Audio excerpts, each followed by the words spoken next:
Hatang Yang Mahita. Damai na sumurung siang salu naroha ima mangaramudi hati-hati roh pikiranmu di bagasan Kristus Yesus Tuhan tai. Amin. Jamita na denggan di bagasan mingguta di pesta Natal na perjolo di bagasan minggu sedarion 25 Desember 2027 ima na tersurat di buku ni Lukas Ponggol 2 ayat 15 lalu tu ayat 20 soalnya ma tersurat di sini. Dung ditinggalkan suhu-suhuani akka parmahani giot mulak halahi tu benua pinjam marsi pandohonan ma akka parmahani sama halahi beta mahita tu Betlehem acco taida namasai nani pabua di tu hatai tu hita manikor kehe mahalahi dapat halahi matong si Joseph do si Maria do danaki ngatopet hati hamodo dipalakkan pahan-pahanani dung diida akka parmahani dak danahi dicaritohon halahima sudena dung dipabuat tu halahi taringot tu dak danaki halak pe homang marohana umbegi carito ni akka parmahani tapi angku si Maria disipan mai sudena di bagasan rohania memikirkan sangat aha arti ni sudinai. Mulak ma akka parmahani huhut memuji jana dipasangat halahima debata harani sude nani ida do nani begini halahi songon nadung di pabotohon tu halahi ima sahakna marende maita.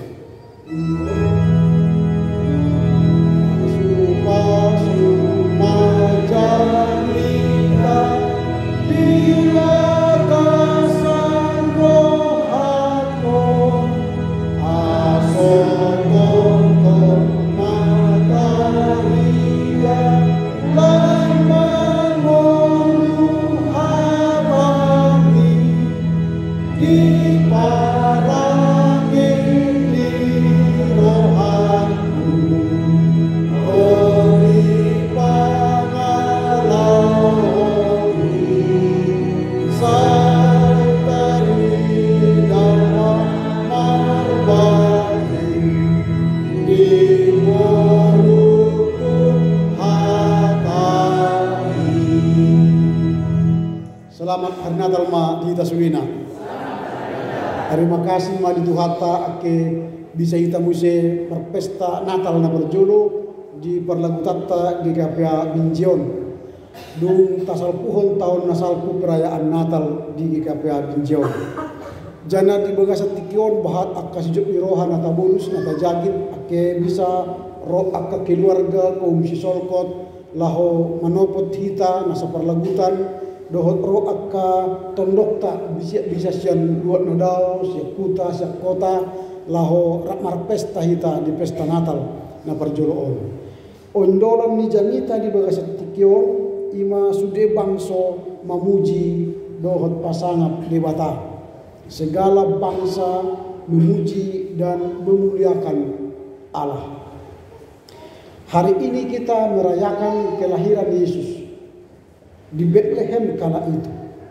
Perayaan ini hanya mengenang betapa karya Allah yang luar biasa bagi kita. Allah yang jauh menjadi Allah yang dekat. Tadi malam dalam malam Natal kita sudah membahas tema Allah menyertai kita. Allah yang tidak pernah dilihat, tidak pernah dikenal, menjadi Allah yang dilihat, bisa dirasakan, bisa disapa. Dia yang transenden menjadi Allah yang Immanuel beserta kita. Lalu hari ini kita akan melanjutkan tema itu, memaknai Natal kelahiran Yesus, mengenang bagaimana Allah menjadi manusia dengan tema segala bangsa memuji memuliakan Allah. Segala, kata segala itu tidak lagi berbicara sektarian, Indah orang GKPA na mamuji debata. Indah orang GKPA na marsomba debata. Indah orang halak Kristen na marjok ni roha di hatu tubuh ni Yesus di tanah om. Tetapi segala bangsa memuliakan Tuhan karena kehadiran Yesus yang menjadi manusia itu tidak hanya menyelamatkan orang-orang percaya saja, tetapi Yesus lahir di Bethlehem hendak menyelamatkan manusia dan dunia ini. Manusia artinya semua orang dari berbagai golongan, semua orang dari berbagai agama, semua suku bangsa, bahkan semua yang ada di dunia ini. Dunia ini hendak diselamatkan. Berarti pohon-pohon, hewan-hewan, segala binatang melata pun ikut diselamatkan oleh Allah. Itulah makanya pesan Natal hari ini mengajak semua umat memuji, memuliakan Allah. Jadi tema ini menunjukkan bahwa kelahiran Yesus bukanlah suatu kelahiran yang terbatas kepada orang tertentu, tetapi kelahiran Yesus adalah untuk semua orang. Tetapi bagaimana cerita untuk semua orang ini bisa dipahami? Maka mulailah cerita yang baru kita baca tadi dalam Lukas 2 ayat 15 sampai 20 itu dimulai dari cerita dari seorang atau beberapa orang gembala yang bertemu malaikat Tuhan. Malaikat Tuhan bertemu dengan gembala di padang. Gembala ini adalah orang yang sama sekali jauh dari hingar-bingar kota. Gembala ini adalah orang yang jauh dari percakapan publik. Tidak pernah orang berbicara tentang gembala, baik di kedai, di warung, di lopo, atau di istana. Tidak ada orang yang berbicara tentang peluang gembala menjadi sarana untuk meraih keberhasilan masa depan. Indah dong ke partai-partai politik misalnya atau penguasa-penguasa menggunakan gembala untuk tujuan dirinya, mensukseskan dirinya terpilih menjadi calon legislatif atau calon presiden. Tidak ada yang memikat gembala untuk dijadikan kendaraan politiknya. Tetapi malaikat berjumpa dengan gembala. Ini simbol bahwa kehadiran Yesus di bumi ini membuka batas yang tertutup dan terbuka untuk para gembala menikmati kemuliaan Allah. Maka para gembala ini adalah orang pertama yang dijumpai malaikat untuk memberitahukan kabar baik bahwa Yesus telah lahir di kota Daud, di Bethlehem. Aneh bukan? Orang yang tidak pernah dipandang orang, orang yang tidak pernah dibicarakan orang, dipakai Tuhan menjadi alat pertama memberitakan kelahiran. Ini berarti kelahiran Yesus untuk semua orang. Bukan kelahiran Yesus untuk orang istana. Bukan kelahiran Yesus diberitakan kepada politikus. Diberitakan kepada penguasa, konglomerat. Diberitakan kepada orang-orang terkenal, tokoh-tokoh agama, tokoh-tokoh masyarakat. Tetapi pertama kelahiran Yesus diberitakan kepada para gembala. Ini mewakili orang marginal, mewakili orang terpinggirkan, mewakili orang yang tidak pernah dibicarakan. Tuhan pakai menjadi alatnya membawa kabar baik atas kelahiran Yesus. Ini menarik. Untuk semua orang berarti dimulai dari orang hina. Untuk semua orang berarti dimulai dari orang kecil. Jadi kabar baik itu jangan kita berobsesi memenangkan orang-orang hebat. Injil itu jangan kita berobsesi dikabarkan bagi orang-orang penguasa, orang pemerintah, orang istana, Tidak.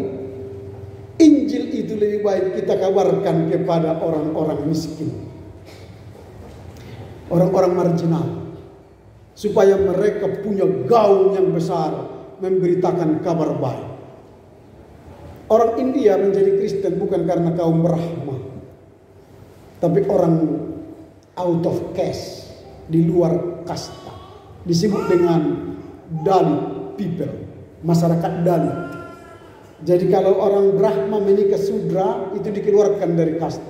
Orang Ksatria menikah dengan Sudra dikeluarkan dari kasta. Lalu tempat mereka di luar kampung. Lalu mereka bangun sebuah kampung namanya Kampung Dalit. Tidak ada orang yang menyentuh mereka. Lalu orang Kristen menyentuh Dalit. Bunda Teresia menyentuh Dalit, orang-orang Dalit yang tidak di luar kasta mereka, orang-orang yang di luar kasta mereka. Lalu itulah orang Kristen terbanyak di India. Kalau gereja di India tidak seperti gereja kita ini. Gereja di India pakai huruf salib. Huruf salib sebelah kanan kasta Brahma, sebelah kiri kasta Ksatria, kasta Sudra dan Waisya ialah di sini. Jadi tidak boleh satu tempat dulu. Lalu akhirnya ini dihancurkan. Tidak ada lagi kasta.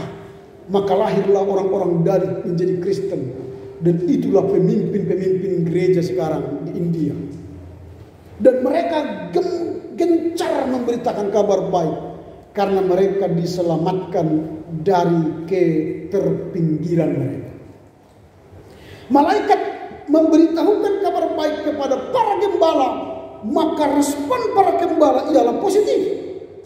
Maka mereka berlari pergi menjumpai Yesus di kota Betlehem. Ini yang luar biasa dari cerita ini. Maka pertanyaan kita sekarang ialah kepada para gembala, Tuhan memberitakan kabar baik, lalu bagaimana cara mereka memuliakan Tuhan? Bagaimana cara mereka memuliakan Tuhan? Ada beberapa cara yang dilakukan oleh para gembala memuliakan Tuhan. Yang pertama, gembala itu merespon kabar baik itu dengan positif. Bisa saja ketika malaikat gembala, hai gembala jangan takut. Datang mereka, siapa kau? Kok menakuti kau malam hari ini? Kami sedang menjaga kawanan domba. Kau datang menakut-nakuti kayak hantu belau kau. Pergi sana. Bisa saja. Atau mereka tidak peduli. Pasang selimut, tutup kuping. Tak usah dengar malaikat itu. Di situ kan tidak ada tempat berteduh. Mereka di padang gurun itu, di padang apa itu, di hutan itu tidur tanpa ada pondok-pondok. Lalu ketika datang gembala itu mendengar suara, bisa saja mereka menutup kuping. Tetapi apa yang mereka lakukan?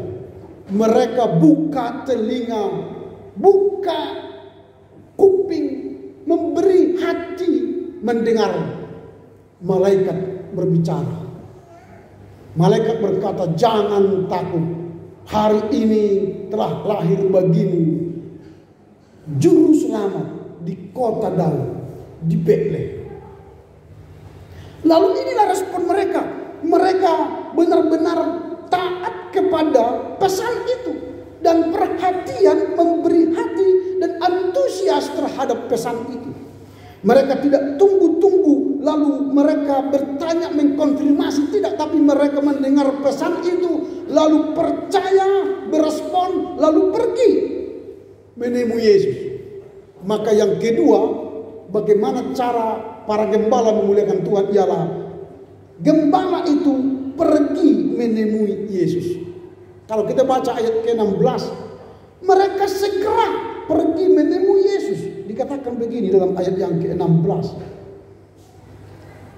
Lalu mereka cepat-cepat berangkat. Berarti ada respon yang cepat. Mereka cepat-cepat berangkat menjumpai Maria dan Yusuf, bayi itu. Dan bayi itu yang sedang berbaring di palungan. Jadi respon yang kedua ketika mendengar kabar baik ialah pergi cepat-cepat menjumpai Yesus. Nah, ini menjadi pergumulan kita. Terkadang kita ini manusia diberitahu kabar baik, diberitahu kabar yang indah, telinga kita tutup. Kita seolah-olah tidak mendengar ada berita kabar baik. Ada sebuah cerita tentang ini ya. Ada seorang anak kecil, setiap dipanggil ayah ibunya, dia selalu seolah-olah tidak mendengar panggilan itu. Oh butet, buat jolo sisir diau inang suri di BG. Oh butet, buat jolo suri inang kemar suri jual di BG. 2 kali, 3 kali, 4 kali, 5 kali. Dan setiap hari ketika ibunya memanggil dia untuk meminta sesuatu, mengerjakan sesuatu, dia pura-pura tuli, tidak mendengar. Dan akibatnya memang dia akhirnya tuli dan tidak mendengar. Hati-hati kita. Ketika kita disuruh dipanggil, kuping kita tidak kita fungsikan dengan cepat-cepat. Hati-hati nanti kita akan dipanggil dan tidak kita dengar lagi. Dan saat itu tidak berfungsi lagi pendengaran kita. Maka kita harus pergi ke THT, mengeluarkan dana 500.000 untuk bayar dokter THT, mengorek kuping kita yang sudah tumpat. Makanya hati-hati. Kalau ada suara Tuhan atau suara malaikat yang kita dengar, maka segeralah cepat-cepat berespon. Ya Pak Pendeta, nggak ada sekarang suara malaikat, suara Tuhan. Betul, tidak ada. Tapi ketika kita baca firman Tuhan setiap hari, disitulah Tuhan bersuara kepada kita. Ketika kita mendengar khotbah seperti ini, disitulah Tuhan mendengar dan menyampaikan firman-Nya. Dan disitulah kita harus mendengar Tuhan bersabda. Lalu ketika kita mendengar sabda Tuhan seperti ini, kita mengerti tapi tidak kita lakukan, itu sama seperti orang tuli yang tidak mendengar kabar baik. Gembala itu tidak memekakkan telinganya, tapi membuka telinganya, memahami pesan, lalu dia dengan segera bereaksi cepat pergi menjumpai Yesus. Jadi hati-hati kita. Bahak doa pengumuman di gereja on DTBG. Bahak doa pesan-pesan di gereja on DTBG. TBG do ta inde ta parroha. Ta pinggol do ta inde ta parroha. Kita dengar tapi kita tidak perhatikan dan lakukan. Itu sama seperti orang tuli. Jokowi mandok ulang hum holan nama nangi hatai hamu. Aco ulang di pa oto hamu dirimu. Jangan hanya mendengar firman, supaya jangan engkau mendustai dirimu. Gembala tidak mau mendustai hatinya, lalu mereka lari cepat menjumpai bayi Yesus. Itu cara kedua memuliakan Allah. Cara ketiga yang dilakukan oleh para gembala memuliakan Allah ialah berbagi kabar baik. Ayat 17, mari kita baca dulu ayat 17 bersama-sama. Kalau yang membuka Alkitabnya di handphone 32 ya. Dan ketika mereka melihatnya, mereka memberitahukan apa yang telah dikatakan kepada mereka tentang anak itu. Jadi ketika dia melihat, menyaksikan, memuji Tuhan, cara ketiga ialah segera memberitahukan, hei dunia, Yesus telah lahir. Hei keluargaku, Yesus telah lahir. Kabarkan kabar baik ini. Jangan sebar kabar burung, kabar hoax, kabar buruk. Menyebar kabar burung, kabar hoax, kabar buruk akan merusak diri kita pertama, bukan orang lain. Merusak diri kita pertama, bukan orang lain. Kalau kita tulis status di Facebook atau di WhatsApp atau apapun kita buat status, supaya orang lain baca, supaya dia tahu, kira-kira begitu. Kita hina orang, bukan orang lain yang pertama rusak. Siapa yang pertama rusak? Kita. Jangan-jangan ini sudah dibacanya atau belum ya?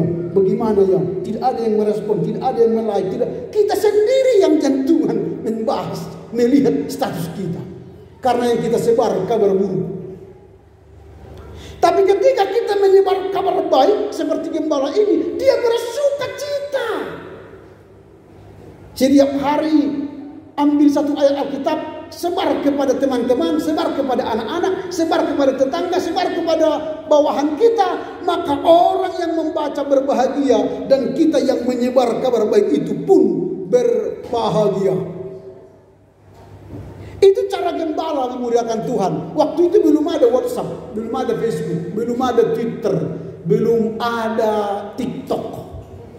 Tapi mereka menyebar kemuliaan itu, kabar baik itu. Yesus telah lahir. Hari ini telah lahir Yesus di kota Bethlehem, di kota Daud. Pujilah dia. Para gembala memberitakan. Sehingga kita pun mendengar kabar baik itu sampai sekarang di kota Batak, di kampung kita di Medan ini. Bahkan KKGP ABJ ini. Karena siapa? Orang yang tidak pernah diperhitungkan, yaitu sang gembala. Jadi kita mungkin merasa saya tidak layak memberitakan kabar baik. Saya ini bukan pendeta, bukan sintua. Aku ini ruas biasa, jemaat biasa. Mana mungkin aku memberitakan kabar baik? Siapa bilang? Gembala yang tidak diperhitungkan, dia menyampaikan kabar baik kepada setiap orang. Jadi cara memuliakan Allah ialah sebar kabar baik kepada siapapun. Minimal kepada anak cucu kita. Sebar kabar baik. Apalagi hari ini kita akan melihat nanti satu orang anak akan dibaptis. Excel. Anak ini tidak akan bisa bertumbuh menjadi anak yang cerdas, bertumbuh secara rohani dengan baik jika kita tidak beri kabar baik setiap hari kepadanya. Berilah kabar baik kepada anak cucu kita setiap hari, maka mereka akan bertumbuh menjadi pribadi yang memuliakan Tuhan. Tapi kalau setiap hari kita sebar kabar buruk, oto maho, bodoh kali kau, nggak bisa kau. Sampai opung-opung pun itu nggak bisa itu nanti. Karena kita sudah patahkan semangatnya menjadi manusia yang mampu. Tapi ketika kita sebar kabar baik, kamu bisa nak, ayo kamu bisa nak, puji Tuhan, berdoa untuk Tuhan, bernyanyi untuk Tuhan, nanti sampai mati pun itu akan memuliakan Tuhan. Maka tugas kita sebagai orang tua sekarang ialah sebar kabar baik. Tadi konsistori sudah saya sampaikan sama Pak Excel. Dia memang belum bisa bicara dan ngomong, belum bisa jalan. Tapi tugas kita sebagai orang tua sebar kabar baik kepadanya.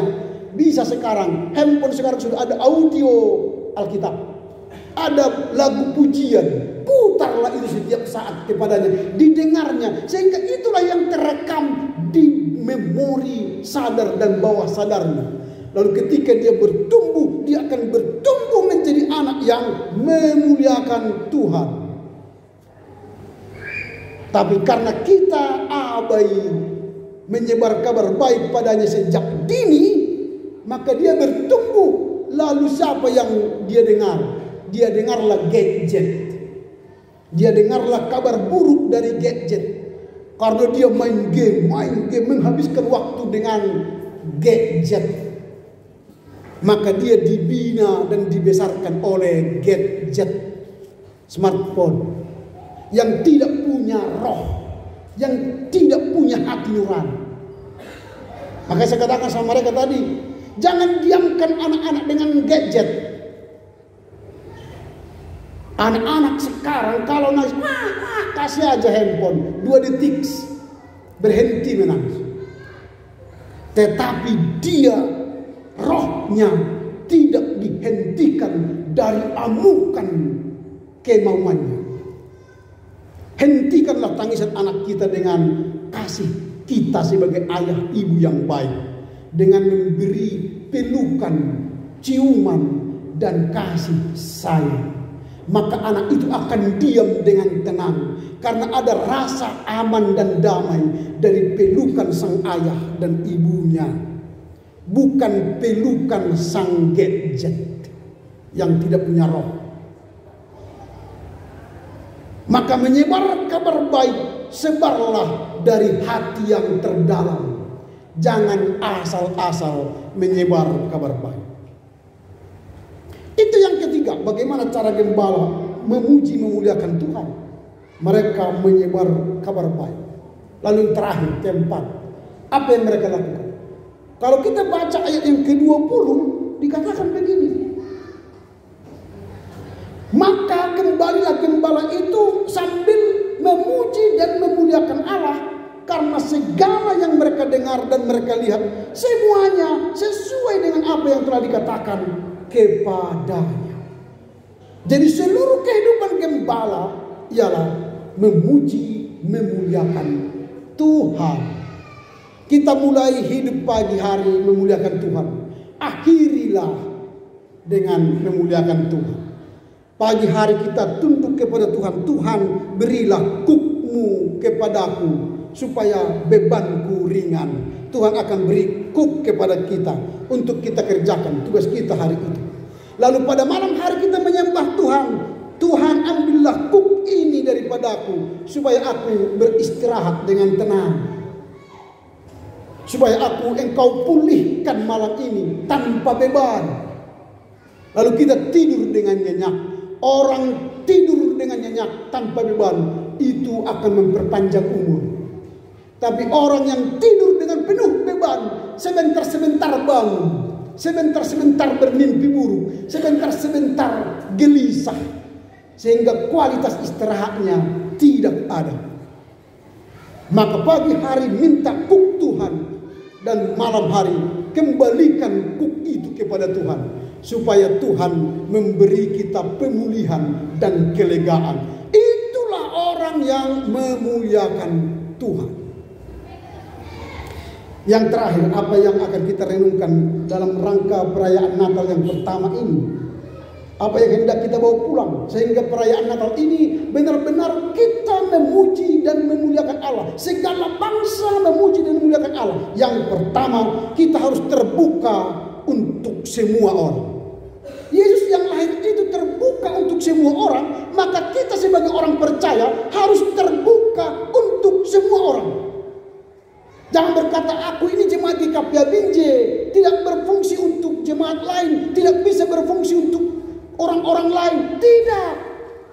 Kalau kita orang jemaat GKP Binjai, kalau ada masyarakat yang mengalami kecelakaan, mengalami penderitaan, mari ulurkan tanganmu kepada mereka.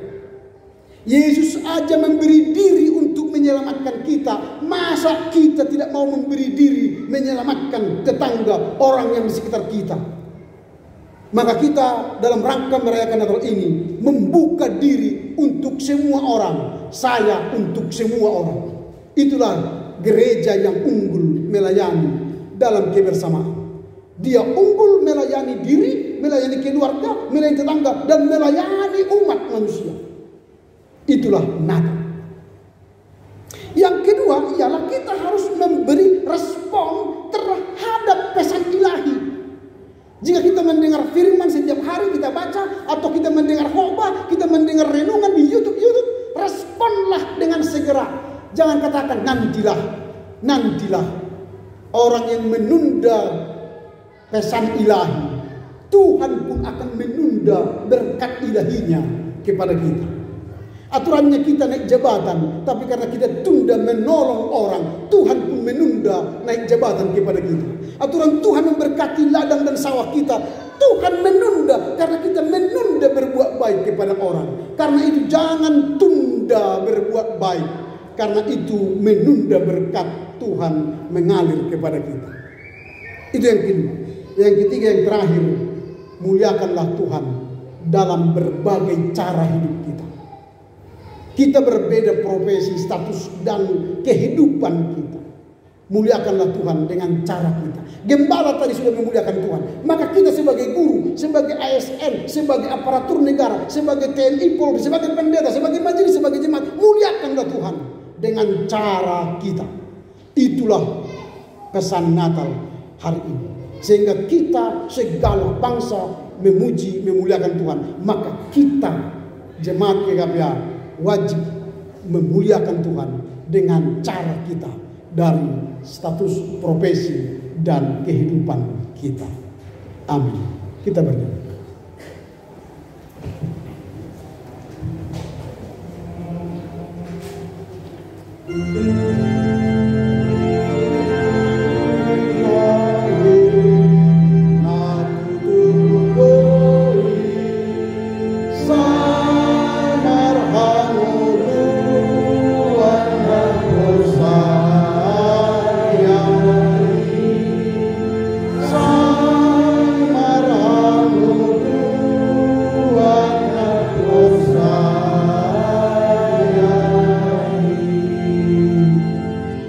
Terima kasih ma'ali dewata nadung gebejo mahau di tanah on marhiti Yesus Kristus na tubuh di Bethlehem. Harani di podahon ho Tuhan atau sudah bangso memuji do pasangan warmu. Sian nasaro hap pikiran do pembayaran nami pujian nami maho. Terbuka mahami itu sudah jolma jana ringgas mamaritaon jamitan nadenggan kabar baik itu sudah jolma. Pergogoy hami lahu mengerespon sudah akka jamitan adengkan barita nauli do sudah akka sabda ni Tuhan nadung kami jangit acu paturehon rohanami lahu merespon dengan positif sesegera mungkin ulang menunda-nunda pembayaran nami itu akan nahumaliang pujian nami mahu ali Tuhan senasa hadirion nami senasa rohanami atau luas mahami memuji ho sian murunami sedarion dinahami pestahon perningotan hal tubuhmu tanaon mahini Yesus Kristus acu bisa hami saat ujung ni murunami memuji ho doh pasangan kuar mengasahun Yesus lalu tubuh di Bethlehem mendokong terima kasih Tuhan Tuhan amin.